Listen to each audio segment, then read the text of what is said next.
오늘 하나님의 말씀의 제목, 우리 그리스도의 심장, 우리 다 함께 따라해 주실까요? 그리스도의 심장. 오늘 말씀은 우리 읽었던 것처럼 호세아서 10장 말씀을 가지고 은혜를 나누려고 합니다. 호세아는 북이스라엘의 선지자였습니다. 호세아가 활동하던 시대에는 어떤 시대냐면 여러 명의 왕들이 있었고, 그리고 또 이 시대는 또 혼란한 시대였습니다. 잘 보였으면 좋겠는데요, 우리가 역사 공부를 잠깐 하면 잘 보였으면 좋겠습니다. 자, 좀 먼데요. 사울이 이스라엘의 초대 왕이 누구죠? 사자로 시작하고 울자로 끝나요. 자, 사울이 두 자니까 편하네요. 사울이 초대 왕입니다. 그리고 이 통일 왕국이라고 얘기하기는 그렇고, 통이라고 하는 건 나눠졌던 게 이제 합쳐지는 게 통일이니까. 자, 분열 왕국이 시작되기 전에 마지막 왕은 누구죠? 솔자로 시작해요. 할렐루야, 솔로몬입니다. 솔로몬 이후에 나라가 두 개로 나눠집니다. 두 개로 나눠지는데 이 두 개의 나라의 이름이 달라요. 자, 그러면 하나는 북쪽에 있었던 나라는 좀 길어요. 네 자예요. 이자로 시작해요. L자로 끝나. 할렐루야. 그렇죠. 북이스라엘. 그리고 남쪽에 있는 나라는 두 자예요. U자로 시작해. 할렐루야. 자, 남유다, 이렇게 솔로몬 이후에 나뉩니다. 그래서 이 두 나라가 그런데 결국에는 망하게 됩니다. 망하게 되는데 누구부터 망하게 되냐면 북이스라엘부터 망하게 됩니다. 누구에게 망하냐면 아시리아에게 722년에 망합니다. 그리고 남유다는 그 이후에도 명맥을 유지하다가 결국엔 바벨론에 멸망하게 되는데요. 그 해는 이게 582년, 5년, 6년 그 사이에 있습니다. 이 혼란한 시기에 오늘 말씀 호세아서가 기록됐습니다. 그리고 호세아 시대에는 이미 나라 북이스라엘이 멸망했어요. 성경에 이렇게 기록되고 있습니다. 같이 읽겠습니다. 이스라엘아, 내가 패망하였나니 이는 너를 도와주는 나를 대적함이니라, 이렇게 말씀하고 있습니다. 호세아서를 기록할 때 이스라엘이 이미 멸망했어요. 나라는 망했습니다. 도와줄 사람도 없고 이스라엘을 도와줄 나라도 없었습니다. 이방 족속에게 나라가 짓밟혔습니다. 수많은 사람들이 죽었고 수많은 백성들이 노예로 잡혀가고 있었습니다. 이미 잡혀간 사람들이 있고 앞으로 또 잡혀갈 위기에 있었습니다. 전쟁은 참혹한 것이죠. 지금도 전쟁의 고통은 이루 말할 수 없습니다. 전쟁 중에는 사람의 인권이라고 하는 것은 없습니다. 전쟁 중에는 수많은 전쟁 범죄가 일어납니다. 수많은 아이들, 전쟁 고아들이 생기고, 여인들은 강간을 당하는 일이 비일비재해지고, 그리고 수많은 사람들이 불구자가 되고 목숨을 잃게 됩니다. 그래서 정치학에서는 가장 무능한 정치 지도자가 선택하는 것이 전쟁이라고 되어 있어요. 그 어떤 사람도 어떤 정치 지도자도 이 전쟁을 정당할 수 없어요.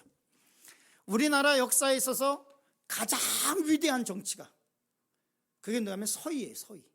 강동 육주라고 하는 것이 있어요. 저 위쯤에, 북한 그쯤에 강동 육주라고 하는 것을 이 서희가 단판으로 그것을 따냈어요. 단판, 전쟁 없이 그 땅을 우리나라 걸로 만들었던 역사가 있습니다. 가장 무능한 정치 지도자가 선택하는 것이 정치학에 기록된 이야기예요. 그 어떤 말로 전쟁의 참담함과 상처를 표현할 수 없습니다. 살인과 고문은 기본입니다. 황폐해진 땅을 회복하는 데는 수십 년이 걸립니다. 자연재해는 단기간에 복구할 수 있습니다. 어떻게 막 하면 돼요. 그런데 전쟁의 후유증은 너무나 오랫동안 이겨내기 힘든 고통으로 다가옵니다. 성경은 이스라엘이 패망한 이유를 뭐라고 말씀하고 있냐면 이렇게 말씀하고 있어요. 이스라엘의 무기나 아니면 이스라엘의 어떤 전쟁할 수 있는 능력이 안 돼서 뭐가 부족해서 이렇게 얘기하잖아요. 이스라엘아, 내가 패망 하였나니 이는 너를 도와주는 나를 대적했다. 이렇게 말씀하고 있습니다. 이스라엘을 도와주고 있었던 것은 다른 것이 아니라 하나님이었는데, 그런데 너를 도와주는 나를 너희가 대적했다. 이렇게 말합니다. 우리도 마찬가지입니다. 우리는 교만으로 하나님을 대적할 때가 있습니다. 모든 것이 다 하나님의 은혜였음에도 불구하고 정작 하나님은 항상 우리의 삶 바깥에 있을 때가 종종 있습니다. 그럼 우리는 어떻게 이것을 회복해야 할까요? 어떻게 우리의 삶을 회복해야 할까요? 오늘 말씀은 이렇게 우리에게 말씀하고 있습니다. 첫 번째, 왕의 귀환을 맞이하라. 우리 말씀의 제목을 따라 해주실까요? 왕의 귀환을 맞이하라. 이스라엘 백성들이 사사시대의 마지막 사사였던 이 사무엘에게 왕을 달라고 호소를 했습니다. 이때 하나님께서 하신 말씀이 있습니다. 우리 같이 읽겠습니다. 사무엘상 8장 7절 말씀 같이 읽겠습니다. 야훼께서 사무엘에게 이르시되 백성이 내게 한 말을 다 들으라. 이는 그들이 너를 버림이 아니요 라고 말씀을 하고 있으면서 이렇게 말씀합니다. 같이 읽겠습니다. 나를 버려 자신들의 왕이 되지 못하게 함이니라 라고 말씀하고 있습니다. 하나님께서 뭐라고 말씀하고 있냐면, 이 이스라엘 백성들이 사무엘에 가서 우리에게 왕을 달라고 얘기를 하니까 하나님께서 사무엘에게 하신 말씀은 네가 싫어서 이 백성들이 왕을 달라고 하는 것이 아니라 그들이 나를 버려서 자기들의 왕이 되지 못하게 함이라 라고 말씀하고 있어요. 이스라엘 백성들이 왕을 구하고 있지만 실상은 하나님이 필요 없다는 선언을 하고 있는 거예요. 왕을 구하고 있지만 하나님이 필요 없고 자기들의 입맛에 맞는 사람을 세워달라고 요구하고 있는 거예요. 죄가 관영한 세대의 이런 풍조는 어디에서나 나타나고 있습니다. 우리의 삶 속에 하나님이 필요 없다고 선언할 때가 있습니다. 하나님이 필요 없는 것처럼 느낄 때가 있어요. 특히 이 시대는 그래요. 이 시대는 마치 하나님이 없어도 되는 세대처럼 살아가고 있어요. 하나님이 이제는 더 이상 필요 없는 것 같아요. 물질도 풍족해요. 그리고 안전해요. 그리고 등 따숩고 배불러요. 하나님이 없어도 될 것 같아요. 그런 세대에 살아가고 있습니다. 내가 다 할 수 있으니까 하나님은 잠깐 기다리시라고 선언하는 것과 똑같은 일을 하고 있는 것입니다. 이스라엘 백성들이 자기의 입맛에 맞는 왕을 달라고 외쳤습니다. 그래서 결국 하나님을 버리고 하나님을 대신한 왕을 갖게 됐습니다. 사무엘상 8장 7절 말씀처럼 그들이 나를 버려서 왕이 되지 못하게 한다라고 하는 하나님의 말씀이 기록되어 있어요. 그런데 위기가 닥쳤을 때 이스라엘 백성들은 그들의 왕을 찾아볼 수 없었어요. 오늘 말씀 호세아서 13장 10절 11절은 이렇게 기록하고 있습니다. 같이 읽겠습니다. 전에 내가 이르기를 내게 왕과 지도자를 주소서 하였느니라. 내 모든 성읍에서 너를 구원할 자 곧 내 왕이 이제 어디 있으며 내 재판장들이 어디 있느냐. 내가 분노함으로 내게 왕을 주고 진노함으로 패하였노라 라고 말씀하고 있습니다. 이 말씀에서 우리가 생각해 봐야 될 것이 많이 있습니다. 이스라엘 백성들이 우리에게도 왕을 달라고 얘기했습니다. 그런데 그들이 필요한 때, 전쟁의 때, 위기의 때 성경의 말씀은 이렇게 기록하고 있습니다. 내 왕이 이제 어디 있으며 내 재판장들이 어디 있냐. 네 왕이 어디 있냐. 실제로 그래요. 우리에게 표를 달라고 할 때는 이 선거철이 오면 허리를 90도로 굽히면서 우리를 위해서 모든 것을 다 할 것 같지만 당선이 되고 나면 그러면 우리는 진짜로 발가락에 때만큼도 그만큼도 생각하지 않을 때가 너무 많아요. 정치가들은 표를 달라고 할 때만 우리에게 굽신거려요. 그러나 우리가 위기를 당했을 때 우리가에게 문제가 있을 때 정치인들은 없어요. 심지어는 나라에 위기가 생기면 가장 먼저 도망가는 사람들이 정치인들이에요. 가장 먼저 도망가는 사람들. 영국의 여왕이 엘리자베스 여왕이 가장 오랜 기간 통치를 하면서 굉장히 오랫동안 통치를 하면서 존경을 받았습니다. 엘리자베스 여왕. 그냥 영국 그러면 우리 시대에는 여왕이 있어야만 할 것 같은 그런 느낌을 받았어요. 그런데 수많은 사람들에게, 수많은 영국 시민들에게 이 여왕이 존경을 받게 된 이유가 있어요. 이 여왕은 이 20대 2차 대전 때 여자의 몸으로 참전했어요. 다른 나라는 대통령 아들이 참전하나요? 안 하잖아요.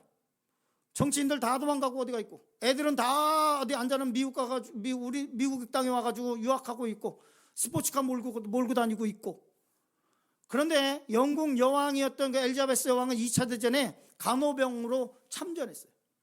그리고 지도를 보면 런던과 프랑스가 도보 해협으로 굉장히 가까워요. 그래서 독일군이 이 런던, 수도인 런던을 엄청나게 폭격했어요. 버킹엄이 어디에 있냐면 그 런던에 있어요.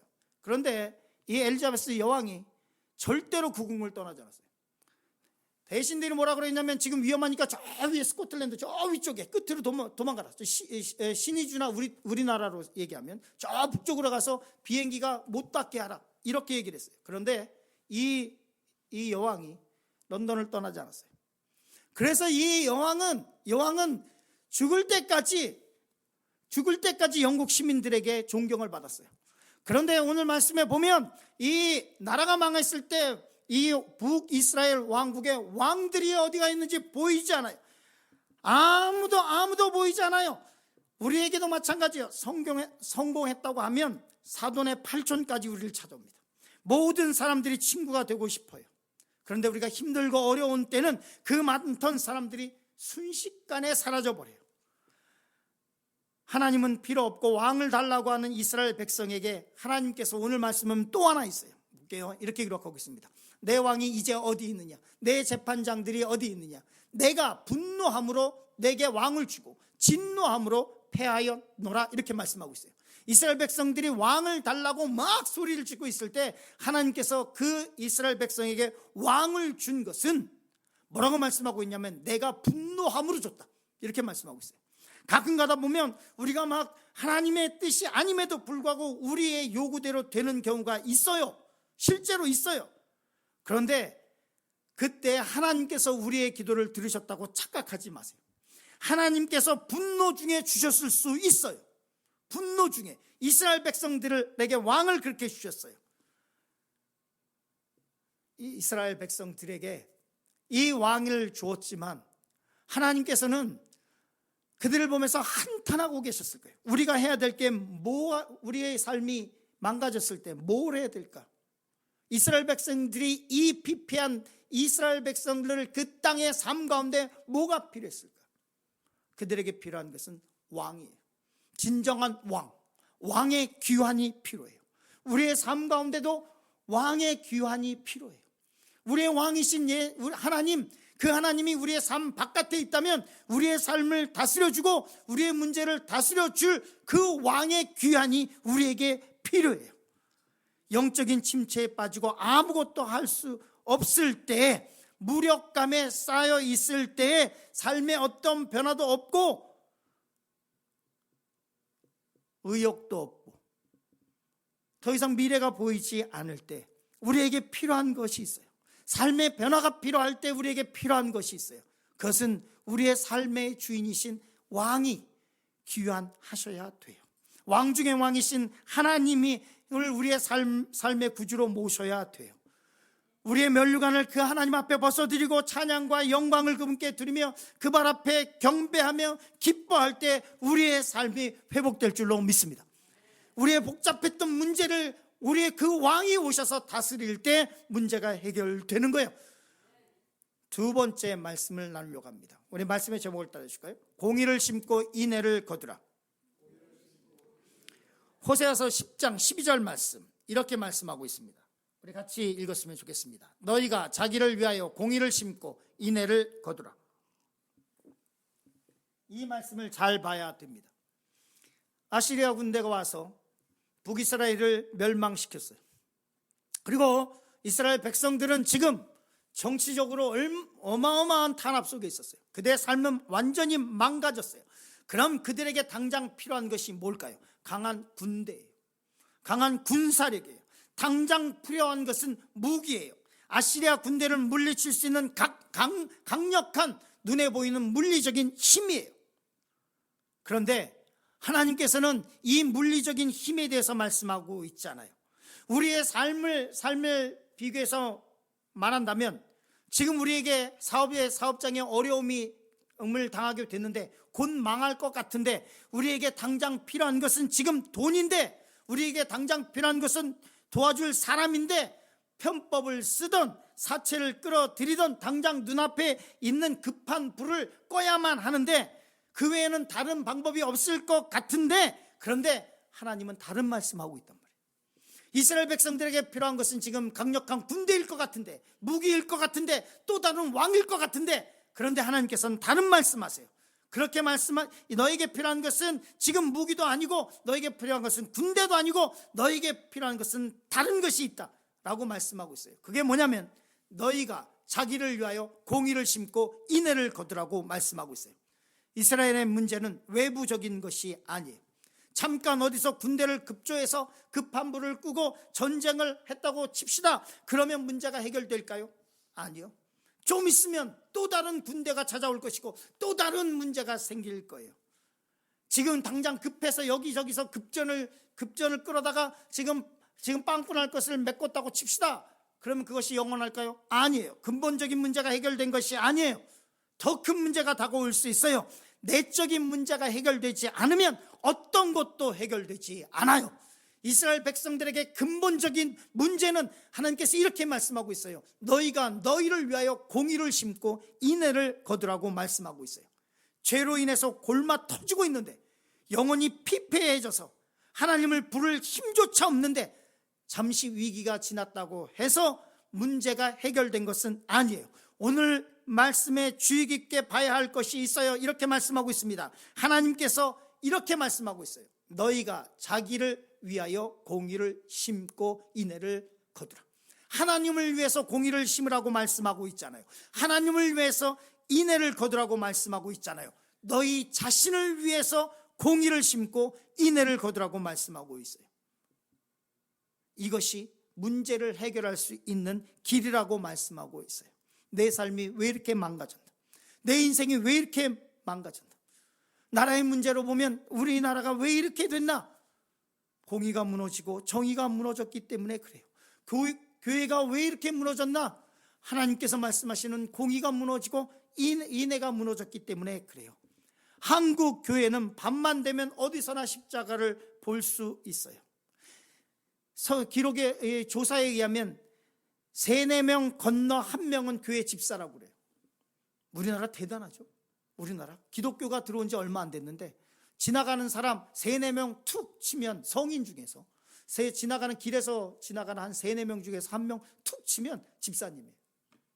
그러니까 이렇게 지나가다가 집사님 그럼 다 고개를 이렇게 다 이렇게 쳐다보는 거예요. 신호등에 이렇게 쓸 때 저 뒤에서 이 집사님 그러면 한 2-3명은 이렇게 쳐다볼 거예요. 가다가 김장로님 그럼 다 쳐다보고 이렇게 다 쳐다볼 거예요. 이래. 그런데 우리는 지금 교회의 힘든 암흑기에 대해서 얘기하고 있어요. 왜 이렇게 된다? 왜 이렇게 된다? 왜 이렇게 된다? 호세아서 10장 12절은 이렇게 말씀하고 있습니다. 하나님 너희를 위하여 공의를 심고 인애를 거두라 라고 말씀하고 있어요. 어떻게 하나님을 찾을 것인가? 불의를 갖고 하나님을 찾을 수 없습니다. 불법을 행하면서 죄에 찌든 몸과 영혼으로 하나님과 동행할 수 없습니다. 그런 상태로 하나님의 도움을 구할 수 없어요. 하나님을 찾을 때 무엇으로 하나님을 찾을까요?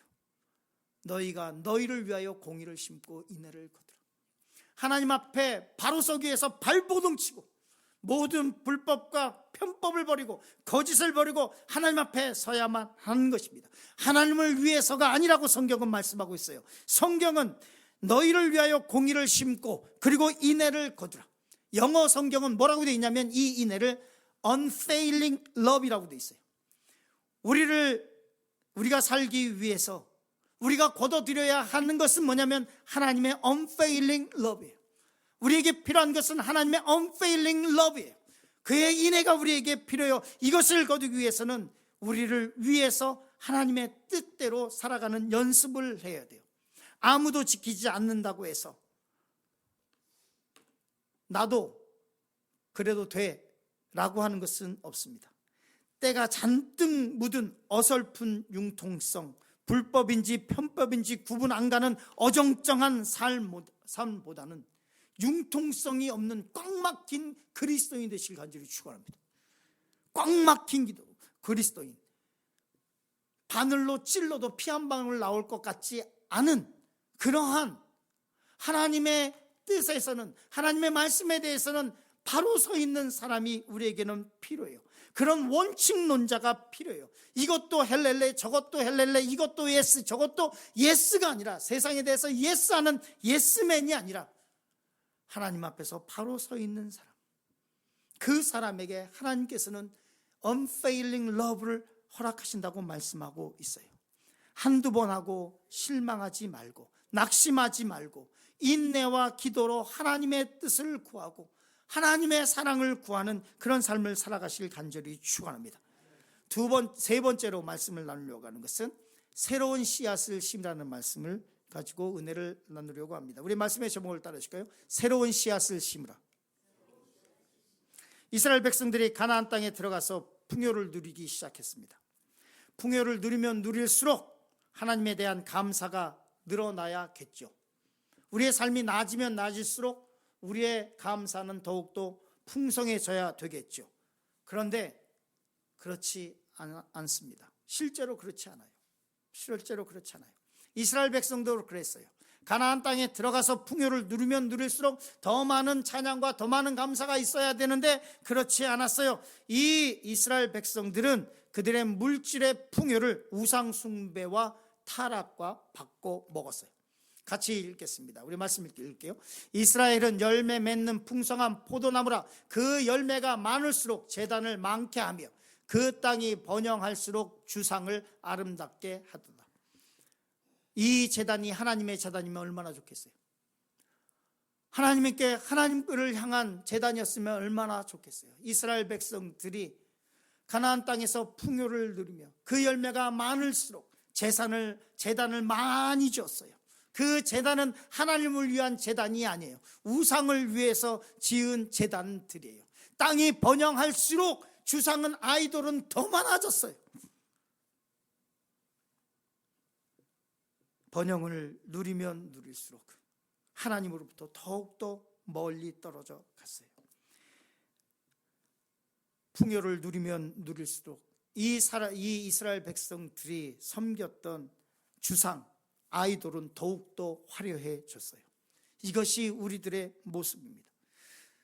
사치와 부를 과시하는데 더 힘쓰고, 우리의 사치는 하나님께서 주시는 복이, 하나님께서 주시는 물질의 풍요가 사치와 부로 나타났고, 이 사치와 부는 더 화려해졌어요. 그러나 섬기는 교회는 비고 점점점 초라해져 갔어요. 아이들이 좋은 학교에 들어가고 좋은 직장에 다니는 것을 자랑하는데 그 아이들은 정작 교회와는 점점 멀어져서 정작 그들의 영혼이 죽어가고 있어요. 믿음의 중심이 하나님의 나라가 아니라 풍요하면 풍요할수록 이 세상의 것에 집중되고 있어요.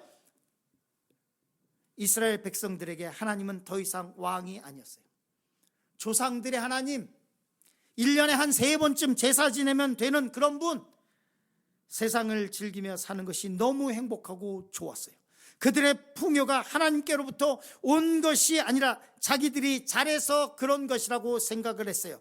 하나님이 아니라 가나안 땅의 신들 때문이라고 생각했어요. 자기들이 잘해서 그런 것이라고 생각했어요. 가나안이 희망의 땅이기 때문이라고 생각했어요. 모든 것이 다 하나님의 은혜, 이것만 하나님 때문이 아니라 미국이 기회의 땅이기 때문에 그렇다고 생각했어요. 좋은 집안에서 태어났기 때문에, 그렇기 때문에 나는 좀 괜찮은 사람이라고 생각할 수도 있어요. 형편이 괜찮은 집에서 태어나서 어려운 것 없이 좋은 대학 나와서 좋은 직장을 잡아서, 그래서 원래 내 인생은 이런 거다고 생각하기도 했어요. 그런데 호세아서는 그렇게 얘기하지 않아요. 호세아서에서 말씀하고 있는 이 말씀은 정말로 참담한 거예요. 우리의 인생이 이러지 않나 생각해 봐야 돼요. 그 열매가 많으면 많을수록 제단이 많아졌더라. 우리에게는 우리가 갖고 있는 우상이 점점 더 많아져요. 우리에게 하나님께서 부어주시는 복이 많으면 많을수록, 땅이 번영하면 할수록 그 조상들은 더욱더 아름답게 됐어요. 우리의 우상들은 점점 더 아름답게 돼가고 있어요. 호세아 선지자는 이렇게 말씀하고 있습니다. 우리 같이 말씀하려고 합니다. 우리 호세아서 10장 12절 말씀 같이 읽습니다. 너희 묵은 땅을 기경하라. 지금이 곧 여호와를 찾을 때니 마침내 여호와께서 오사 공의를 비처럼 너희에게 내리시라 라고 말씀하고 있어요. 오늘 우리는 우리의 묵은 땅을 기경하겠다고 결단해야 돼요. 새로운 씨앗을 심겠다고 결단해야 돼요. 묵은 땅을 기경하는 것이 얼마나 힘든 일인지 몰라요. 오랫동안 경작하지 않아서 땅이 딱딱해지고 잡초와 엉겅퀴가 무성해진 이 땅을 갈아엎는 것이 너무 힘들어요. 얼마나 힘든지를 몰라요. 오랫동안 내 몸에 지금 굳어져 버린 습관을 바꾸는 것은 너무 힘든 거예요. 너무 힘든 거예요.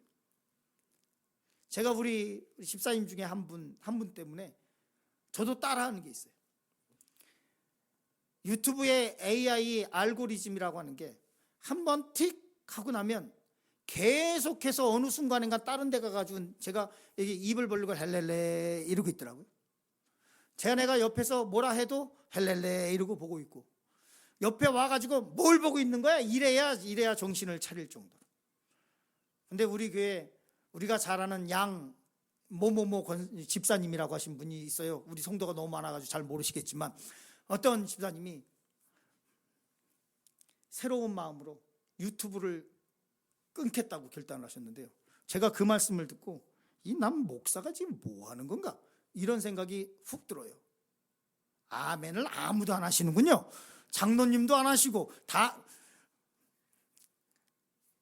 이 습관이 몸에 딱 들어오니까 참 힘들어요.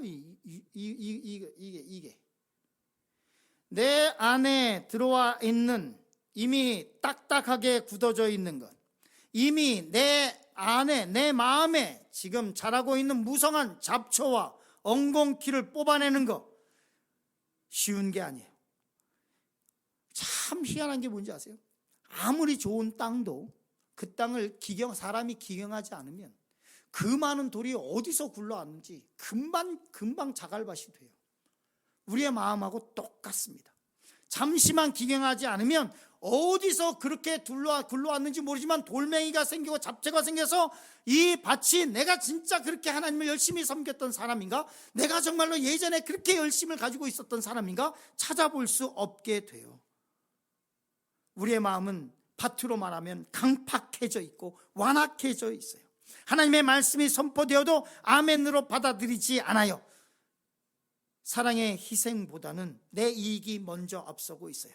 욕심으로 꽉 차 있고 세상적인 것으로 꽉 차 있고 시기와 질투로 꽉 차 있어요. 이 묵은 땅을 갈아엎어야 하는데 우리가 할 수 없어요. 우리에게 필요한 것이 있어요. 그것이 있다면 뭐냐면 우리는 회개의 쟁기가 필요해요.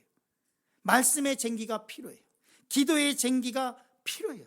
이것으로 땅을 깊이 파고 갈아엎어야 돼요. 언제 와서 박혀 있는지 모르는 우리 속에 있는 시기와 우리 속에 있는 질투와 미움과 분노와 저주와 욕망과 불신앙의 쓴뿌리를 뽑아내야 돼요.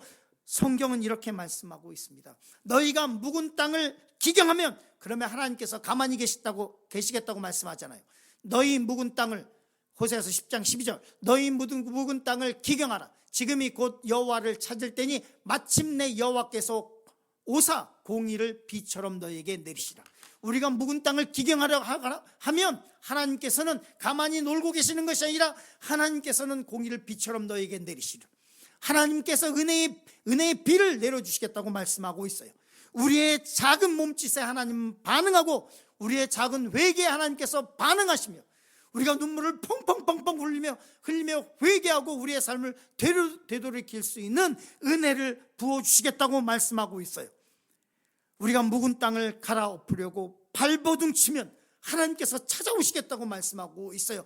여호와께서 오사, 야훼께서 오사, 너희의 발버둥 치고 있는 그 삶 가운데 하나님께서 오시겠다고 말씀하고 있고, 그 묵은 땅을 갈아엎으려고 하는 그 그리스도인들의 발버둥에 하나님께서 반응하시겠다고 말씀하고 있어요. 작은 것에 시험에 들고 픽픽 쓰러져서 나약한 심정을 갖고 있는 것으로는 안 돼요. 그것으로 타이틀 갖고 있다고 해서 해결될 게 아니에요. 우리가 묵은 땅을 갈아엎기 시작하면 하나님께서 찾아오셔서 우리를 도우시며 하나님의 은혜와 능력을 부어줄 줄 믿습니다. 하나님은 결코 우리를 혼자 두지 않으십니다. 예전에는 우리의 삶이 이랬어요. 우리 같이 읽겠습니다. 호세아서 10장 13절, 너희는 악을 밭가라 죄를 거두고 거짓 열매를 먹었나니. 이스라엘 백성들이 이랬어요. 얼마나 한심한 삶이에요. 악을 밭갈아서 죄를 거두고 거짓 열매를 먹었나니.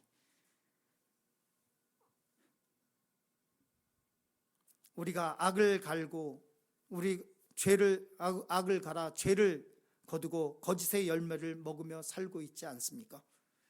우리 자신의 길을 고집했고 또 사람을 신뢰하고 있지는 않습니까? 그 결과는 참담했습니다. 거짓의 열매를 먹었나니. 배신을 맛봤고 뭐 좀 있다고 하는 사람들 비유 맞추려다가 사람 꼴이 안 됐고, 우리는 묵은 땅을 기경하고 새로운 삶을 살아야만 합니다. 새로운 꿈을 꿔야 되고 하반기에 멋진 삶을 살아야만 합니다. 어떤 씨앗을 심어야 될까요? 성경은 이렇게 말씀하고 있습니다. 빌립보서 1장 8절 같이 읽겠습니다. 내가 예수 그리스도의 심장으로 너희 무리를 얼마나 사모하는지 하나님이 내 증인이시라. 바울이 어떤 삶을 살았는지 우리는 너무나 잘 알잖아요. 바울이 얼마나 교회를 핍박했는지 우리는 너무나 잘 알잖아요. 사도행전 9장 8장 9장에 보면 이렇게 말하고 있잖아요. 사울의 핍박이 너무 심해서 그가 교회를 잔멸해서 사도와 제자 외에는 그 3,000명 5,000명 모이던 그 교회가 사도와 제자만 남고 다 흩어졌다고 말씀하고 있잖아요. 그랬던 그 박해자였던 바울이 변했어요. 그리고 그의 변화된 삶을 성경에서 이렇게 얘기해요. 바울이 내가 그리스도의 심장을 가졌다라고 말하고 있어요. 바울은 그의 심장을 그리스도의 심장으로 바꿨어요. 우리에게 그리스도의 심장이 뛰고 있습니까? 아멘 하시기 바랍니다.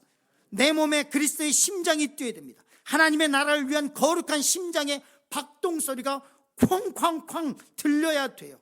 싸늘하게 식어버린 우리의 가슴에 CPR을 해서라도 우리의 가슴을 다시 하나님의 나라를 향한 이 심장이 뛰게 해야 돼요. 하나님의 말씀을 향해서 CPR이라도 해서 다시 뛰게 해야 돼요. 하나님의 교회를 위해서 우리의 심장이 다시 뛰어야 돼요. 바울은 얘기합니다. 나는 내가 그리스도의 심장을 가졌다. 내가 예수님 믿고 나서 나는 내 심장을 그리스도의 심장과 바꿨다라고 말씀하고 있습니다. 고난 중에 있습니까? 힘들고 긴 기도의 시간을 갖고 있습니까? 이 시간은 그리스도의 심장으로 다시 태어나는 기간입니다.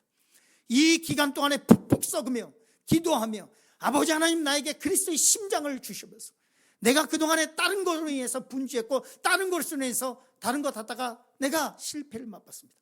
그러나 이 실패의 기간 동안 하나님 내가 바라오기 소원하오니 하나님 내 심장을 그리스도의 심장으로 바꿔 주셔서 그리스도의 심장으로 다시 살아나시기 간절히 축원합니다. 그리고 바울은 또 이렇게 말하고 있습니다. 우리 고린도후서 2장 15절 말씀 같이 읽겠습니다.